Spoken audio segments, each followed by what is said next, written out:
2023 a majiteľ reštaurácie Irín z Bratislavy, najnovšie držiteľia 3 zlatých vidličiek, Lukáš Hesko.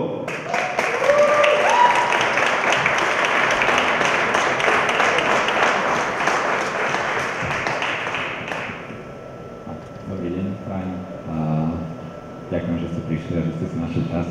Chcem predstaviť môjho kolegu a nášho súšefa z reštaurácie Irín a Martina Hasaralejka.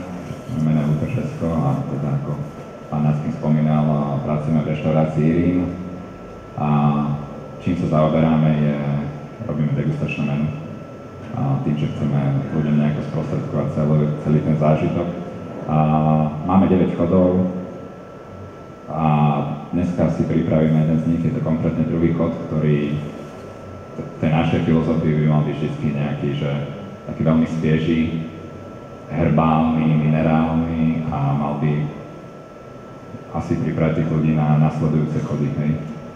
Takže budeme robiť, tomu hovoríme pracovné lekno, lebo to tak vyzerá, ale je to pstruh, je marinovaný 24 hodín v komburiasach, čo znamená, že má trošku taký japonský influence, ale to je asi všetko.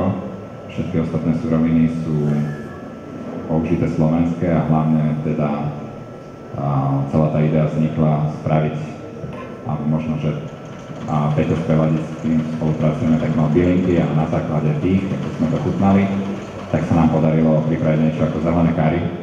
Takže je to vlastne, že lekno, pstruh, komburiasy a taká šťava herbálna, ktorá chutí veľmi podobne ako zelené kari, čo hlavne spôsobuje nakladaný koriander. A semiačka, a potom je tam citrónová tráva, ktorú pestuje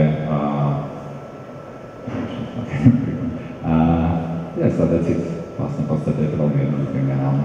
Takže čo teraz robí Martin, je to kalera, ktorý dáva do formy krúžkov. A máme teraz trošku času. Tresty. Spravili sme si to celkom jednoduché dneska, lebo má to byť aj, verím, že deň o nás a že si to máme užiť a neprišli sme nejako moc prehrotení. Krásne už toto otvoríme. Takže tak. Yes. Takže. Chcete.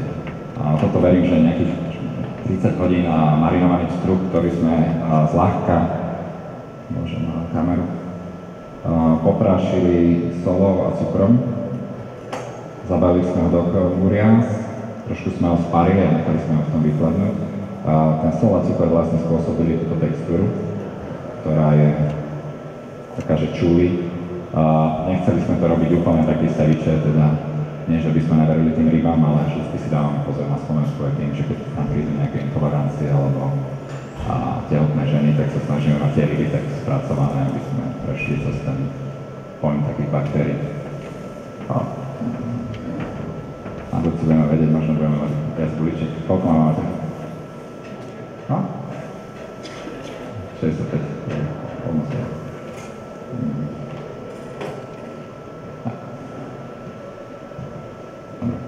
Ja si pripravím šťavu, ktorá vlastne to zelené kari.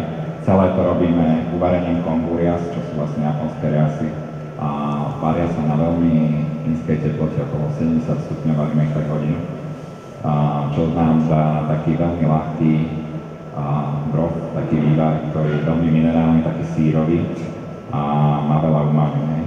Takže následne ten zachladíme, ešte do nej pridávame citrónovú trávu. Následne ho zachladíme a rozmixujeme so všetkými bylinkami, čo do toho idú. Takže je to citrónová tráva, je tam citrónová verbena, bazálka, koriander a čo máte? Všetko? Verím. Takže toto je tá šťava.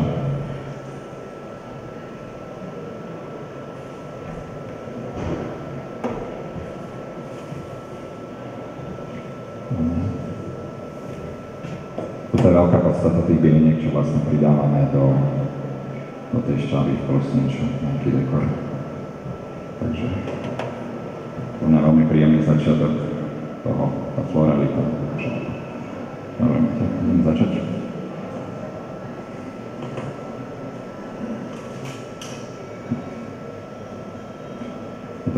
jednoduchá vec, ale teda dbáme na to, aby to aj vizuálne pôsobilo fajn. Koľko nejde?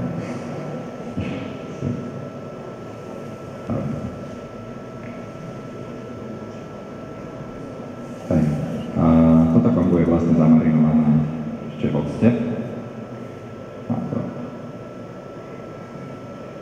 A cukre a trošku soli. Takže tak. Vlastne hneď ako nám začne prichádzať hostia, tak to... Máte, čo som spravil? Nebol som týždeň práci.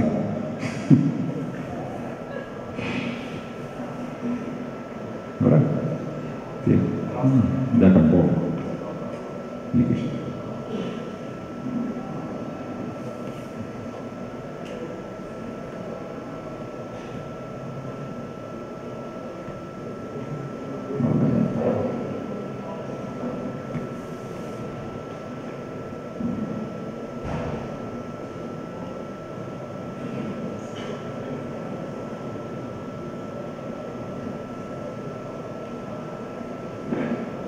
Celkom ticho.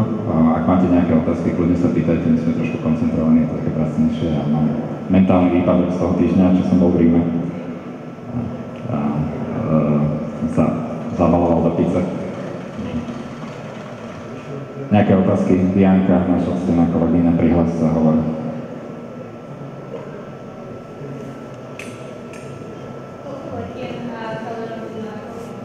Máte sa pýtať. Ja si začnem. Začínate. Začínate. Takže. Dobre.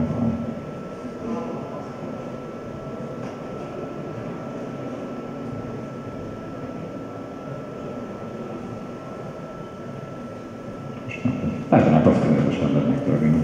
Prosím. Tak. Následne do toho ešte pridávame štandardnú bielu cibulu alebo striebornú cibulu, ktorá je taká jemnejšia a sladšia. Mám tu nakladaný zázvor, klasický uvarený v cukre, trošku octa. A to sú koriandrové semiačka, ktoré máme vlastne, koľko sme ich spravili pred 2 rokmi, keď sme otvárali Irín, tým, že ten proces som vedel, čo príde, tak sme si veľmi veľa veci pripravili, zakonzervovali. Máme v Iríne, neviem, či to budete vidieť, máme tam takú pivnicu, ktorá má 300 rokov, tak tam všetky tieto naše veci si uschovávame, okrem teda našich vín.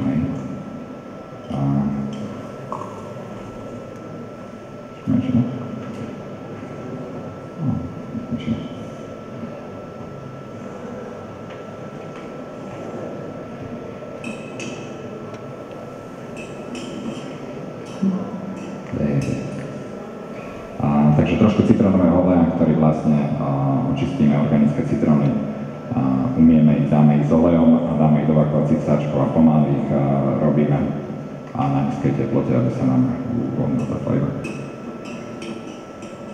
Myslím si, že 4 porcie budú stačiť, takže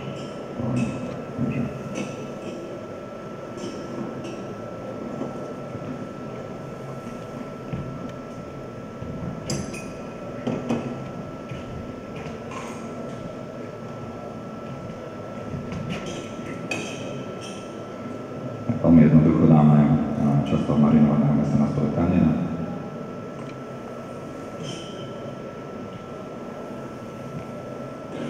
Tá textúra toho mesa je taká veľmi príjemná. To bude mať záujem, tak máme tu tej rybky dosť, takže radi vám ju máme chutnať.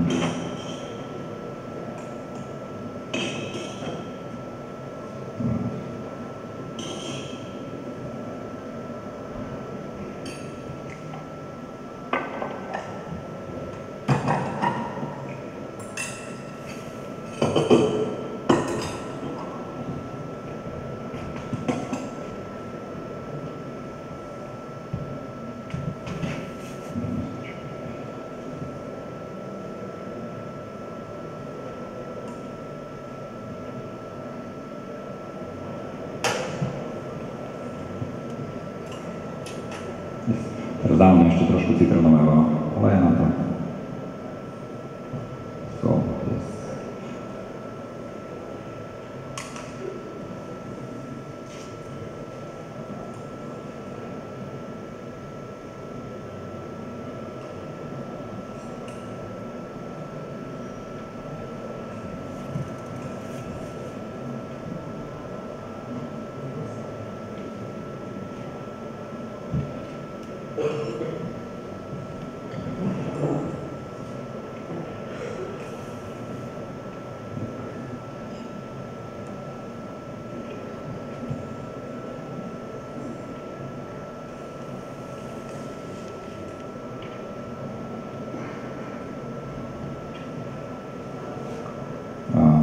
Vlastne v reštaurácii pracujeme tak, že máme 3 sittingy a prvý nám začína 17:30, druhý o 19 a potom 20:30. Máme 26 miest na sedenie, ten timing je veľmi dôležitý u nás.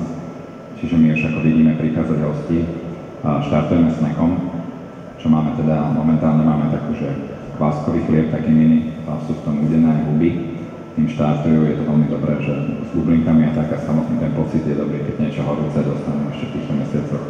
Ale potom začíname týmto, čo veľmi svieže, ale ak už vidíme normálne cez naše okná, tam ľudí prichádza, tak toto celé je v procese ako keby a v poslednej minútke dokončujeme. A celý akože tá podstata toho, že robíme reset menu, bolo to aj definované tým priestorom, pretože naša kuchyňa má 8 metrov štvorcových, takže museli sme presne vedieť, čo tí ľudia budú konzumovať. A robiť nejaké à la carte tam bolo veľmi odvážne, pretože ten priestor bol veľmi malý a proste sme potrebovali ísť na maximum s tou produkciou aj to celé predať. Yes, takže tak.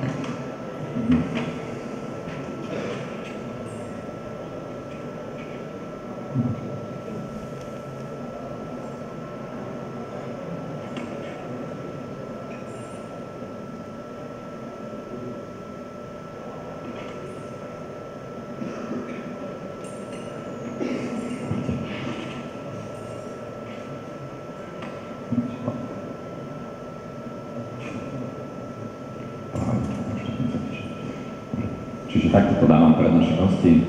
Možno poprosím za správne na tento jeden tanier a ak bude mať niekto záujem, tak pravím to dáme. Takto to dávam pred našich hostí a následne to zalievame. Teda má to spôsobiť to, že to lekno sa ako keby otvorí. Som povedal, že sa nám to otvára aj lepšie niekedy, ale asi máme trošku iné podmienky. Takže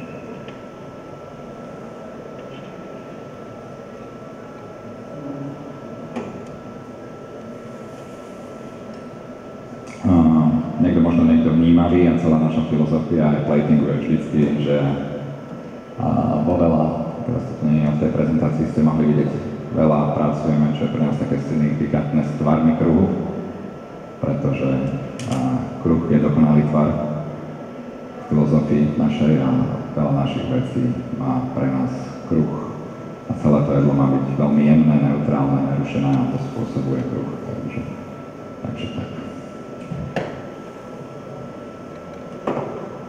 Ja verím, že my sme aj skončili. Sme to brali tak veľmi zľahka, takže ďakujeme a niekto chcel, tak veľmi radi. Ďakujeme. To si pekne.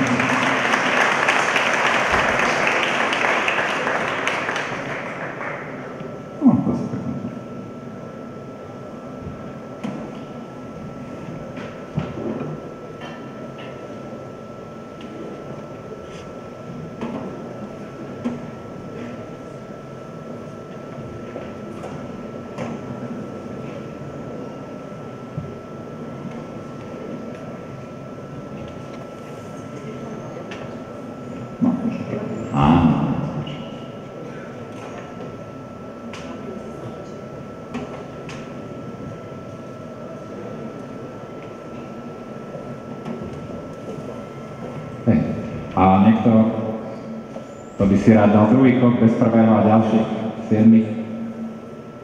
Šímon, ty si odvážny, ty si lovec, poď si to zobrať. Marek, poďte, jasné, nech sa to rozoberá, nech si vrátime naše daniere, lebo ich máme 16, ako hovorím, že máme 40 hostí, takže musíme točiť. Krásne už, to páči.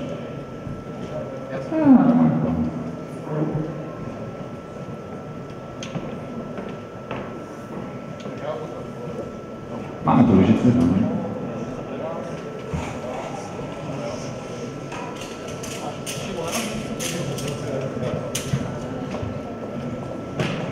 My sme to vlastne.